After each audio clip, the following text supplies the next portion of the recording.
नमस्कार बच्चों, आज हम 8th ग्रेड अभ्यास पुस्तिका पर्यावरण अध्ययन कक्षा 5 इसमें पाठ 20 किसके जंगल, इस पाठ के हम अभ्यास प्रश्नों को आज हल करेंगे।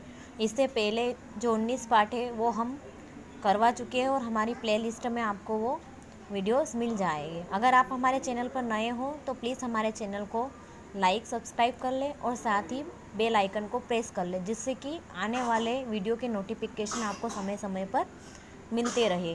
आज हम इन अभ्यास प्रश्नों को हल करने से पहले इसकी भूमिका को समझ लेते हैं। नीलगिरी के हरे भरे जंगलों में रहने वाली एक आदिवासी लड़की देवला पास के सरकारी जनजाति स्कूल में पढ़ती थी। उसके माता पिता दिहाड़ी मजदूर थे। उसके पिता मछली की पैकिंग में इस्तेमाल होने वाली बेशकीमती पत्ती कुवलई की खरीद के लिए जंगलों में को छानते थे। उसकी माँ इस क्षेत्र के चाय बागानों में काम करती थी। देवला बाल कानन संघ की लीडर थी। बाल कानन संघ की क्या थी? लीडर थी। कौन? देवला। जैसे ही दिन ढलता वो बच्चों के समूह के साथ गांव के चारों ओर के जंगल के किनारे पहुंच जाती थी। बाल कानन संघ अपनी बैठकों में कई महत्वपूर्ण निर्णय लेते थे, जैसे जंगल को हरा भरा रखने के लिए क्या कर सकते हैं, जंगल में पेड़ों की कटाई की रोकने के लिए क्या उपाय किए जा सकते हैं, अपने बड़ों को शिक्षित कर कैसे ठेकेदारों की चालाकियों से बचाया जा सकता है। ये सारी जानकारियाँ उस संघ में दी जाती थी। कौन सा संघ? बाल कानन संघ में। कैसे वनोपज से अपनी संस्कृति को समृद्ध किया जा सकता है। इन छोटे बच्चों की बड़ी बड़ी बातें और प्रयासों में उनके बड़ों को भी हौसलों और राह दी और सब एकजुट हो गए अपने अधिकारों की रक्षा एवं जंगल को बचाने और समृद्ध बनाने के लिए। जंगल को बचाना जरूरी, क्योंकि जंगल ही हमारे पर्यावरण को बचाए रखता है। अब हम बहुविकल्पीय प्रश्नों को हल करेंगे। प्रश्न नंबर पहला, सही विकल्प चुनकर लिखिए। अ, बुधिया माई जंगल को कहती है। बुधिया माई जो है वो जंगल को क्या कहती है? तो इसका उत्तर क्या आएगा? 4 ऑप्शन दिए गए, पहले 4 ऑप्शन देख लेते हैं। नंबर 1 देना बैंक, नंबर 2 साझा बैंक, नंबर 3 खजाना और नंबर 4 तिजोरी। तो जो बुधिया माई जंगल को क्या कहती थी? उत्तर ऑप्शन नंबर 2 साझा बैंक। ब, कुड़ुप भाषा में जंगल को कहते हैं। कुड़ुप जो भाषा थी उसमें जंगल को क्या कहा जाता है? Option number 1 one, option number 2 अभयारण्य, ऑप्शन नंबर 3 तोरांग और ऑप्शन नंबर 4 तुरंग। तो कुड़ुप भाषा में जंगल को ऑप्शन नंबर 3 तोरांग कहा जाता था।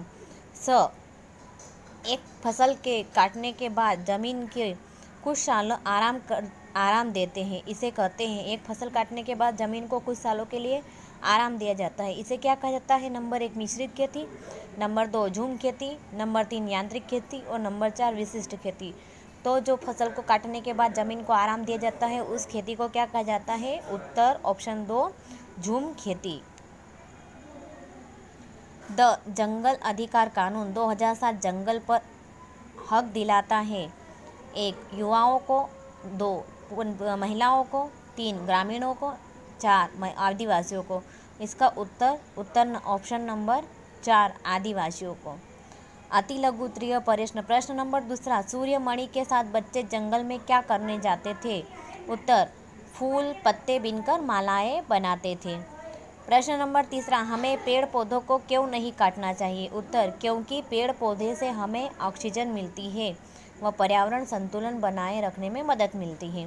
प्रश्न नंबर 4, फसल पकने पर मिजोरम में कौन सा नृत्य किया जाता है? मिजोरम में फसल पकने पर एक नृत्य किया जाता है, उस नृत्य का नाम क्या है? उत्तर चेराओ नृत्य। लघु उत्तरीय प्रश्न नंबर 5, पेड़ पौधों और जानवरों की परस्पर निर्भरता है कैसे? उत्तर पेड़ पौधों और जानवरों की परस्पर निर्भरता भोजन, आवास और सुरक्षा के लिए है। प्रश्न नंबर 6, जंगल को आदिवासियों का साझा बैंक कहा जाता है, क्यों?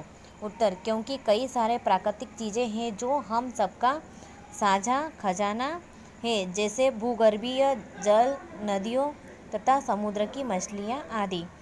प्रश्न नंबर 7, सूर्यमणि के तोरांग केंद्र में क्या क्या सिखाया जाता है? उत्तर सूर्यमणि के तोरांग केंद्र में क्या सिखाया जाता है? बाँस की चीज़ें बनाने की कला, जड़ी बूटियों की समझ, स्कूल की भाषा के साथ कुड़ुक भाषा सीखना।